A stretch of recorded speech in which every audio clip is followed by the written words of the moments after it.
मुझे अच्छी तरीके से याद है, ये वही इंसान थे। इसका मतलब विकी के पिताजी ठाकुर सज्जन सिंह के साथ काम करते थे। इसका मतलब ये है कि उनका भी बंजारन से कोई लेना देना हो सकता है। तभी तो मुझे पहली बार यहाँ आकर कुछ अलग महसूस हुआ था। एक के बाद एक कड़ी जुड़ती हुई तारा को दिख रही थी, लेकिन इन सब बातों का फायदा तो तब होता ना जब वो उस कमरे से जिंदा निकल पाती। चारों तरफ आग की लपटों में घिरी हुई तारा समझ ही नहीं पा रही थी कि वो क्या करे। तारा को जैसे ही ये पता चला कि विकी के पापा का बड़े ठाकुर और बंजारन से कोई संबंध था, तो उसे कुछ कुछ चीजें समझ आने लगी थी और एक के बाद एक कड़ी जुड़ती हुई तारा को दिख रही थी। लेकिन इन सब बातों का फायदा तो तब होता ना जब तारा उस कमरे से जिंदा निकल पाती। चारों तरफ आग की लपटों में घिरी हुई तारा समझ ही नहीं पा रही थी कि वो क्या करे। धीरे धीरे कमरे में बढ़ते हुए धुएं के कारण तारा को सांस लेने में दिक्कत होने लगी थी और उसे जोर जोर से खांसी भी आने लगी थी। तारा ने एक बार अपनी पूरी कोशिश की और वो वापस दरवाजे तक भागी और दरवाजे को जोर जोर से पीटती हुई बोली, कोई है? विकी, छलावा, दरवाजा खोलो। क्या तुम मेरी आवाज सुन पा रहे हो? मैं इस कमरे में बंद हूँ। इतना कहती हुई तारा जोर जोर से दरवाजे को पीट रही थी, लेकिन उसका कोई फायदा नहीं हो रहा था। शायद दूसरी तरफ कोई उसकी आवाज सुन ही नहीं पा रहा था। अंत में थक हार कर तारा वहीं जमीन पर बैठ गई और चारों तरफ आग से लिपटे हुए उस कमरे को देखती हुई बोली, ये कैसा छल हो रहा है? क्या वो मुझे मारना चाहती है? उसने जानबूझकर ये सब किया ताकि मैं यहाँ हूँ। लेकिन मुझे मरने से डर नहीं लगता, लेकिन अगर मुझे कुछ हो गया तो पाली वालों की उम्मीद भी खत्म हो जाएगी। नहीं नहीं, मैं इस तरह हिम्मत नहीं हार सकती, मुझे कुछ करना होगा। तारा जल्दी से वहीं पालथी मारकर बैठ गई और उसने अपने दोनों हाथ जोड़ लिए और जोर जोर से महामृत्युंजय मंत्र का जाप करने लगी। हर बार मंत्र के साथ तारा को ऐसा लगता जैसे अभी उसकी आखिरी सांस है। उसका दम बुरी तरीके से घुट रहा था। उसकी आंखों से लगातार आंसू गिर रहे थे, लेकिन उसने मंत्रों के जाप को रुकने नहीं दिया।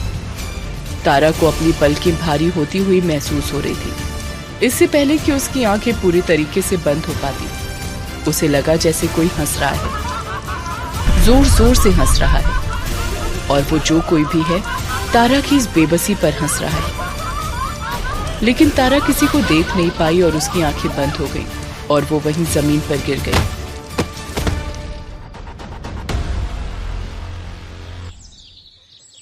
अगली सुबह विकी के घर पर बहुत ज्यादा हलचल मची हुई थी, क्योंकि एक तरफ ध्रुव बेहोश पड़ा था, दूसरी तरफ तारा कहीं नहीं मिल रही थी। विकी और छलावा तारा को ढूंढ ढूंढ कर परेशान हो गए थे। इतने में उन्हें जुल्मी आता हुआ दिखा। जुल्मी ने विकी को देखते ही पूछा, विकी, ध्रुव को होश आ गया क्या? अरे, हमको जैसे ही पता चला कि उस झोपड़ी से आने के बाद ध्रुव बेहोश है, हम भागते हुए आ गए। लेकिन जुल्मी की बात पर विकी ने अफसोस से इनकार में गर्दन हिलाते हुए कहा, नहीं यार, ध्रुव को अभी तक होश नहीं आया है। और फिर विकी ने जुल्मी से पूछा, जुल्मी, तूने आते वक्त रास्ते में कहीं तारा को देखा है? क्या वो गांव की तरफ गई है? लेकिन विकी के सवाल पर जुल्मी हैरानी से बोला, तारा जी? नहीं तो, हमको तो नहीं दिखी। क्या हो गया तारा जी को? जुल्मी के सवाल पर विकी ने परेशान होते हुए कहा, तारा मिल नहीं रही कहीं। विकी की इस बात पर जुल्मी घबरा कर बोला, मिल नहीं रही? कहीं तारा जी को कुछ? जुल्मी की इस बात पर छलावा ने उसे डांटते हुए कहा, जुल्मी कैसी बातें कर रहा है? तारा जरूर यहीं कहीं होगी। एक तो पहले ही ध्रुव को होश नहीं आ रहा है, ऊपर से तारा का कुछ पता नहीं चल रहा है। समझ नहीं आ रहा ये सब हो क्या रहा है। ये लोग अभी बाहर दरवाजे पर खड़े होकर यही सोच रहे थे कि आखिर तारा गई कहां। इतने में सजनी के चिल्लाने की आवाज आई, सब जल्दी आओ, मिल गई तारा, यहाँ है। सजनी की आवाज सुनते ही विकी, छलावा और जुल्मी लगभग भागते हुए अंदर गए और उन्होंने देखा कि सजनी की आवाज ऊपर के कमरे से आ रही है। विकी और छलावा ने एक दूसरे की तरफ देखा, जैसे वो समझ ही नहीं पा रहे हो कि तारा ऊपर कैसे। लेकिन फिर सब कुछ छोड़कर वो लोग ऊपर की ओर भागे। ऊपर के कमरे में जाने के बाद सबके कदम दरवाजे पर ही ठहर गए, क्योंकि तारा वहां जमीन पर पड़ी हुई थी। अनन्या और सजनी उसके आसपास बैठे हुए थे और वे दोनों ही उसे उठाने की कोशिश कर रहे थे। विकी जल्दी से तारा के नजदीक गया और बोला, तारा, यहाँ कैसे? और इसे हुआ क्या? विकी की इस बात पर अनन्या बोली, पता नहीं, हम जब तारा को ढूंढ रहे थे तो अचानक मेरी नजर ऊपर पड़ी और मैंने देखा कि इस कमरे का दरवाजा खुला हुआ था, इसलिए मैंने सोचा कि क्यों ना एक बार इस कमरे में आकर देखा जाए। और जब यहाँ आई तो तारा इस तरह यहाँ गिरी मिली। उसके बाद अनन्या ऊपर के बाकी के कमरों को देखती हुई बोली, लेकिन तारा इस जले हुए कमरे में क्या करने आई थी? विकी ने तारा को गोद में उठाते हुए कहा, वो सब बाद में सोचेंगे, जब ये होश में आएगी तब पूछ लेंगे, अभी इसे नीचे लेकर चलो। इतना कहकर विकी तारा को लेकर कमरे से बाहर आ गया और उसके पीछे पीछे ही सब बाहर आ गए। लेकिन अनन्या उस कमरे को घूरती हुई अपने कदम बाहर निकालने लगी थी कि उसकी नजर विकी के पापा की उस फोटो पर पड़ी और उस फोटो पर नजर पड़ते ही अनन्या के होठों पर एक अजीब सी रहस्यमयी मुस्कुराहट आ गई। वो कमरे से निकल गई और अनन्या के निकलते ही कमरे का दरवाजा जोर से बंद हो गया। विकी जल्दी से जैसे ही तारा को लेकर नीचे आया, सजनी पानी लेकर आ गई और विकी ने सजनी से पानी लिया और तारा के मुंह पर पानी छिड़कने लगा। पानी पड़ते ही तारा की आंखें हल्की सी झपकी और उसे होश आने लगा। विकी ने जल्दी से तारा के सिर को अपनी गोद में रखा और उसे पानी पिलाने की कोशिश करने लगा। कुछ ही देर में तारा की आंखें खुल गईं और उसे होश आ गया। होश में आते ही तारा समझने की कोशिश करने लगी कि आखिर वो है कहाँ। जब उसे ये एहसास हुआ कि वो अपने दोस्तों के बीच में है, तो जल्दी से उठकर बैठ गई और बोली, अनन्या कहाँ है? होश में आते के साथ ही अनन्या का नाम लेना सबके लिए हैरानी की बात थी, लेकिन अनन्या आगे आकर बोली, तारा, मैं यहाँ हूँ, तुम ठीक हो?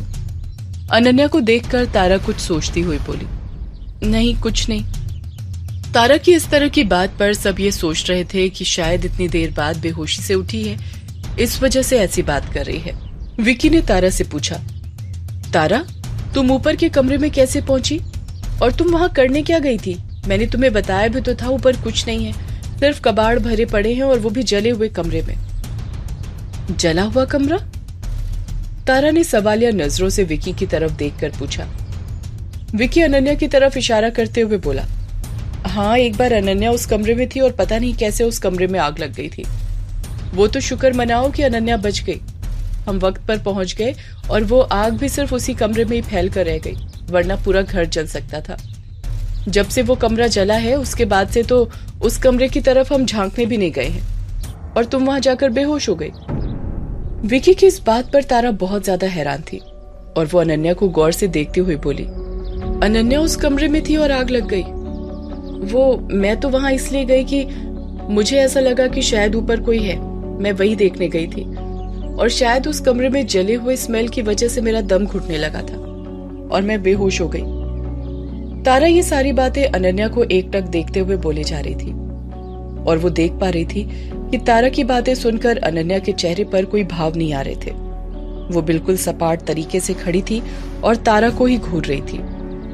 अच्छा ठीक है, ये सारी बातें बाद में करेंगे, अभी मुझे लगता है कि शायद तुम्हें कोई गलतफहमी हुई है। तुम मुझे ये बताओ, क्या तुम ठीक हो? विकी ने फिक्र भरी आवाज में तारा से पूछा और तारा ने सहमति में अपना सिर हिलाते हुए कहा, हाँ विकी, मैं ठीक हूँ, बस थोड़ी सी सफोकेशन की वजह से शायद मैं बेहोश हो गई होंगी, परेशान मत हो। और फिर तारा कुछ सोच कर बोली, विकी, उस कमरे में मैंने एक तस्वीर देखी जो थोड़ी सी जली हुई थी, वो तुम्हारे पापा की तस्वीर है ना? तारा के इस सवाल पर विकी बोला, हाँ, वो मेरे पापा की तस्वीर है, उनकी जवानी के दिनों की तस्वीर। वो तस्वीर भी अनन्या ने ही तो ढूंढी थी, लेकिन उस दिन आग की वजह से तस्वीर थोड़ी सी जल गई है, इसलिए वो अभी वहीं पड़ी हुई है। जब हम पाली से जाने लगेंगे तो मैं उस तस्वीर को अपने साथ ले जाऊंगा और वहां जाकर उसे अच्छे से बनवा लूंगा, क्योंकि वो मेरे मम्मी पापा की शादी के वक्त की इकलौती तस्वीर है। तारा विकी को ध्यान से देखकर बोली, अच्छा एक बात बता, तुम्हें पता है तुम्हारे पापा क्या करते थे या उनके बारे में कुछ भी जो तुम्हारी माँ ने बताया हो? तारा के सवाल पर विकी हैरानी से बोला, तारा, तुम्हें हो क्या गया है? तुम अभी अभी बेहोशी से उठी हो और उठने के साथ इतने सारे सवाल, वो भी मेरे पापा के बारे में। खैर, अगर तुमने पूछ लिया है तो मैं तुम्हें बता देता हूँ कि मुझे इस बारे में कुछ नहीं पता है। माँ कहती थी कि पापा अपने काम के बारे में ज्यादा बातें नहीं करते थे और अपने काम के सिलसिले में अक्सर बाहर भी रहा करते थे।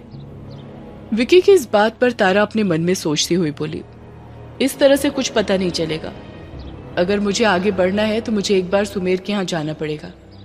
जिस तरह विकी के छोटे से घर में इतने सारे रहस्य छुपे हुए हैं तो जाहिर सी बात है सुमेर की हवेली में भी बहुत से राज होंगे जिन्हें अभी तक कोई उजागर नहीं कर पाया है, और इन सब की शुरुआत करनी पड़ेगी मुझे बड़े ठाकुर से।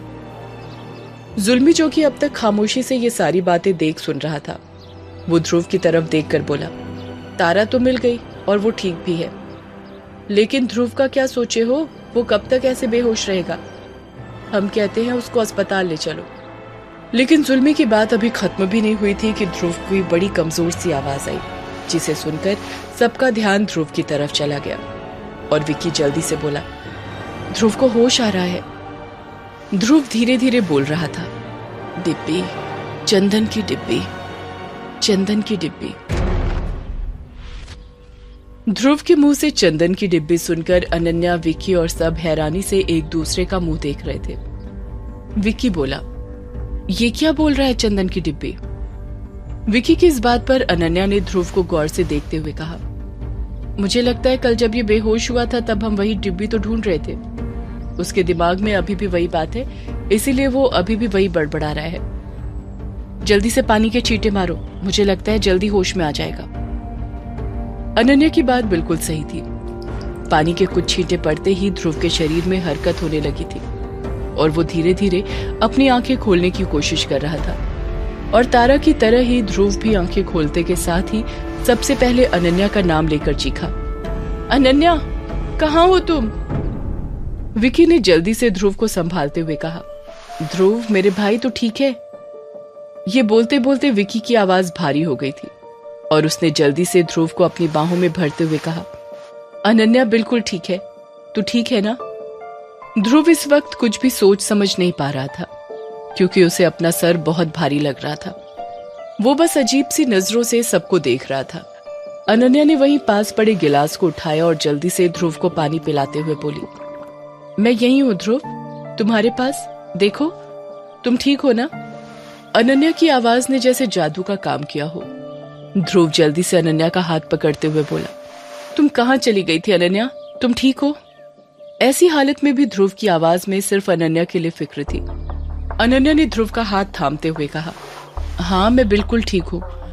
तुम जब से बेहोश हुए हो तुम जानते भी हो कि हम सबकी क्या हालत हो गई थी।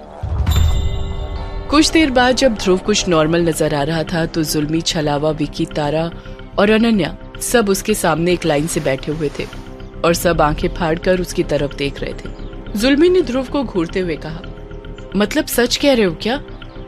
इतना बड़ा खंभा तुम्हारे ऊपर गिर गया और तुमको कुछ नहीं हो रहा है? कहीं दर्द नहीं महसूस कर रहे हो? आयरन मैन हो क्या? जुल्मी की इस बात पर विक्की ने उसे मुक्का मारते हुए कहा, वो आयरन मैन नहीं बेवकूफ, आयरन मैन होता है। और हाँ भाई, जरूर आयरन मैन ही तो है। तूने क्या हमारे ध्रुव को ऐसा वैसा समझ रखा है? उसका प्रूफ तुम्हारे सामने है, देखो उसे एक खरोच तक नहीं आई, बिल्कुल ठीक है। इन दोनों की बात पर छलावा ने दोनों को डांटते हुए कहा, मनहूसों की तरह बात करना बंद करो। ये तो अच्छी बात है ना कि ध्रुव बिल्कुल ठीक है। तारा ने इन लड़कों की बातों को नजरअंदाज करते हुए ध्रुव से पूछा, क्या तुम्हें याद है कि वहां पर हुआ क्या था? झोपड़ी कैसे गिरी और तुम उसके नीचे कैसे दब गए? तारा की बात सुनने के बाद ध्रुव फिर से कल के बारे में सब कुछ याद करने की कोशिश करते हुए बोला, अनन्या मेरे साथ ही थी पर अचानक से वो कहीं गायब हो गई। इससे पहले कि मैं झोपड़ी से बाहर निकल पाता पूरी झोपड़ी हिलती हुई महसूस हुई मुझे। मैं भागने वाला था कि तभी मुझे लगा जैसे अनन्या दूसरी तरफ खड़ी है। मैं उसकी तरफ बढ़ता उससे पहले ही वो झोपड़ी का खंभा टूटकर गिर गया। उसके बाद मुझे कुछ याद नहीं। ध्रुव की बात सुनकर अनन्या हड़बड़ाकर बोली, तुम कैसी बात कर रहे हो ध्रुव? मैं तो तुम्हारे साथ थी नहीं। मैं तो तुम सबसे पहले झोपड़ी के बाहर निकल गई थी क्योंकि मैंने झोपड़ी के बाहर किसी को देखा था। मैं उसी का पीछा कर रही थी। अनन्या की बात ध्रुव के लिए किसी सदमे से कम नहीं थी। वो हैरानी से बोला, ऐसा कैसे हो सकता है? तुम सब भी तो थे जब अनन्या और मैं साथ में थे। ध्रुव की बात बिल्कुल सही थी और किसी को भी अनन्या की बातों पर यकीन नहीं हो रहा था। ये हो क्या रहा है? अगर अनन्या पहले निकल गई थी बाहर तो वहां कौन थी जिसे उन लोगों ने देखा था? जुल्मी इन लोगों की सारी बात सुनकर डरता हुआ बोला, अगर अनन्या वहां नहीं थी तो इसका मतलब साफ है कि तुम लोगों के साथ जो थी वो कोई इंसान नहीं थी। तुम लोग समझ रहे हो, बात बहुत गंभीर हो गई है। जुल्मी की बात पर तारा जोर से सांस लेती हुई बोली, हाँ, पहली बार जुल्मी ने समझदारी की और सही बात की है। बात बहुत गंभीर हो चुकी है। ये खेल अब खुलेआम हो रहा है, ये छल अब खुलेआम हो रहा है और हम सबको बहुत सतर्क रहने की जरूरत है। इतना कहकर तारा अपने मन में सोचने लगी, अब मुझे जल्द से जल्द हवेली जाने की जरूरत है और ये जानने की जरूरत है कि इस घर में ऐसा क्या है जो इसे बंजारन से जोड़ रहा है। क्यों यहाँ बार बार ऐसी चीजें हो रही हैं? आगे की कहानी जानने के लिए देखिए अगला एपिसोड सिर्फ पॉकेट एफएम के YouTube चैनल पर और वशीकरण के सारे एपिसोड्स को सुनने के लिए डिस्क्रिप्शन में दी लिंक से डाउनलोड करें पॉकेट एफएम ऐप।